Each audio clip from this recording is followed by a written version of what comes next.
Now we are moving to the next part, and that is more important. Ki what can we do, or what can our government or the policy maker do in order to create more job, particularly in the scenario where we are running out of the job, जब हमारे पास job की कमी हो रही है. जैसे हम Indian express में बात कर रहे थे, वो कह रहे हैं कि हम जॉब नहीं दे पा रहे हैं. ये हमने दिखाया था, फर्स्ट न्यूज़ हमने दिखाई थी जो आज इंडियन एक्सप्रेस की है, जिसमें ये कहा गया था कि हमारे पास डिस्ट्रक्शंस ऑफ डिमांड है और जॉब लॉसेज होंगे, सैलरी कट्स होंगी. तो हम ऐसे में क्या कर सकते हैं? अब हम बात करेंगे जो आपकी बुक हमें बताने की कोशिश कर रही है कि हम क्या कर सकते हैं. ये आपने देखा, ये दिख रहा है आपको, हमारे गांव में खूब होता है ये जैगरी, गुड़ बनाया जा रहा है शुगर केन से, गन्ने से गुड़ बनाने की हमारे गांव में, आपके ही गांव में बहुत सारी ऐसी फैसिलिटीज़ हैं. और क्या किया जा सकता है, हम एक दूसरी तरह से इकोनॉमिक के मॉडल के समझ रहे हैं, अभी के क्राइसिस को लेके बहुत रिलीवेंट है. एक दूसरा तरीका है जॉब देने का. हम क्या करें, देखो प्राइमरी सेक्टर में फार्म ने प्रोड्यूस करी अरहर दाल, ठीक है, जैसे मध्य प्रदेश में बहुत दाल होती है, अलग अलग तरह की दालें होती हैं.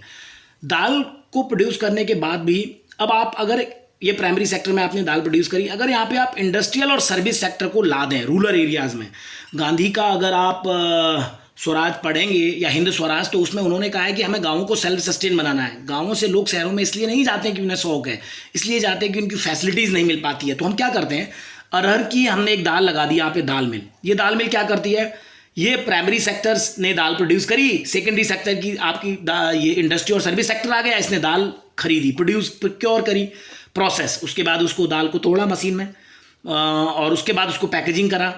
पैकेजिंग करने के बाद उसको अच्छा पॉलिश भी होता है इसमें प्रोसेस, दालों में आजकल पॉलिश किया जाता है, पैकेजिंग किया जाता है.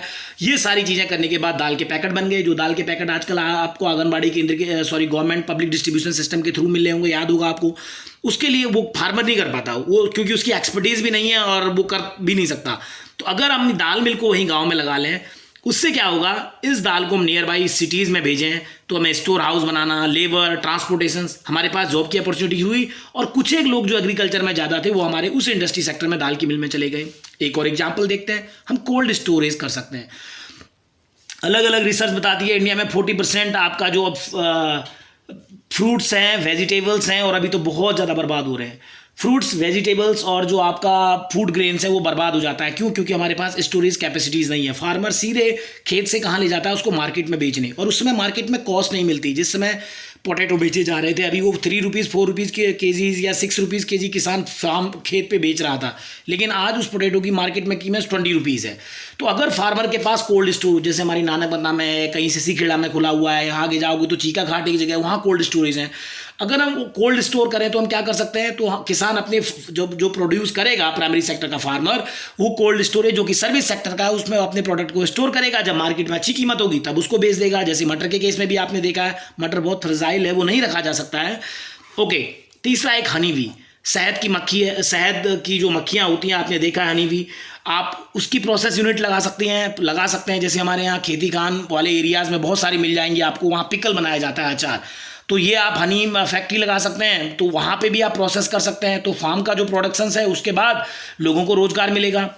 फूड प्रोसेसिंग यूनिट्स एक बहुत फेमस आजकल है. टोमेटो सूप खूब आप लोग यूज़ करते हैं, ठीक है, आप चिप्स यूज़ करते हैं, तो अगर या आप आप चिली सॉस यूज़ करते हैं खूब. हमारे पहाड़ों में, अगर जो बच्चे भी उत्तराखंड एरिया से आते हैं, हमारे पहाड़ों में बहुत सारी मिर्च होती है, बहुत सस्ती कीमत पे बेचनी पड़ती है, कभी कभी तो बर्बाद हो जाती है न बिकने के कारण. जैसे एक समय डिमोनेटाइजेशन के समय फार्म का प्रोडक्ट नहीं बिक पाया था, या अभी लॉकडाउन में नहीं बिका, उनकी फसल बर्बाद है.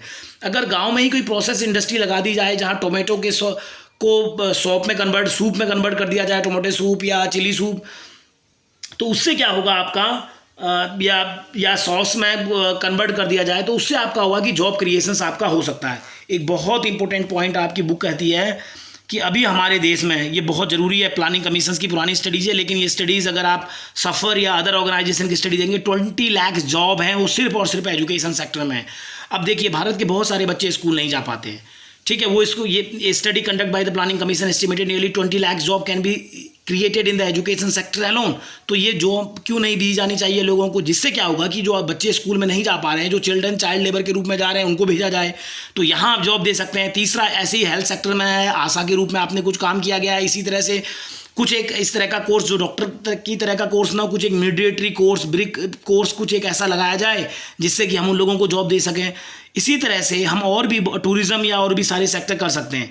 एक ही बहुत ही इंपॉर्टेंट ऐसा ही कुछ हुआ था 2008 में, एक इकोनॉमिकल क्राइसिस आया था दुनिया भर में, जैसा अभी दिखा रहे हैं, इससे अभी तो और भी भयानक होने की संभावना है। उस इकोनॉमिकल क्राइसिस में क्या किया गया, इंडिया सर्वाइव कर गया। क्यों कर गया? क्योंकि हमारे गाँव की इकॉनमी बहुत सिस्टमेटिकली चल रही थी। उसी समय 2005 में एक national rural employment guarantee schemes, ये जिनके आर्टिकल मैंने आपसे शेयर किया था, जींद्रेज, अमृत सेन, हर्ष मंदर, इन लोगों का बहुत कंट्रीब्यूशन है। तो मनमोहन सरकार ने एक बहुत एम्बिशियस प्लान शुरू किया, पहले 200 डिस्ट्रिक्ट में किया। 2005 में एक लॉ लाया गया, national rural employment guarantee act, जिसमें क्या किया गया कि एम्प्लॉयमेंट को एक गारंटी के रूप में, लीगल राइट्स के रूप में दिया गया। जो लोग भी गाँव में रहते हैं, अनस्किल्स वर्क करना चाहते हैं, 100 डेज का उनको जॉब दिया गया। इससे फ़ायदा क्या हुआ, वो लोग वर्क करने लगे, और वर्क करने लगे तो गवर्नमेंट ने उनको एक certain amount of the money the 100 days का, उनकी इनकम जनरेट हुई, तो वो खर्च कर पाए। तो क्या हुआ कि जो दुनिया भर में डिमांड कम हो गई थी चीज़ों की, वो डिमांड कम नहीं हो पाई। तो मनरेगा एक क्लासिकल एग्जाम्पल है जो अभी की सिचुएशंस में जिस तरह के जॉब जा रहे हैं और मार्केट में एम्प्लॉयमेंट, अनएम्प्लॉयमेंट या जॉब मार्केट में जो इतना क्राइसिस है, उसको हम डील कर सकते हैं। तो इसके बारे में फिर हम नेक्स्ट वीडियो में बात करेंगे।